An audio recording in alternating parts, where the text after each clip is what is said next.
పండించావమ్మా నీ పంట పండిందే ప్రేమ నిజంగా నెగ్గడం అంటే ఇష్టంగా ఓడడం అంతే ఆ మాటే అంటే ఈ చిన్నారి నమ్మదేంటమ్మా నిజంగా నెగ్గడం అంటే ఇష్టంగా ఓడడం అంతే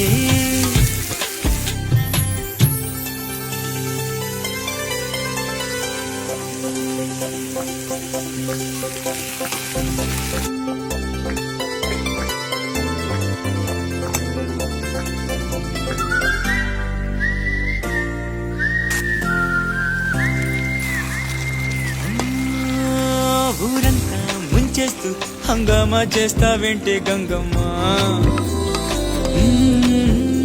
ఘోరంగా నిందిస్తూ ఈ పంతాలెందుకు చాలే మంగమ్మ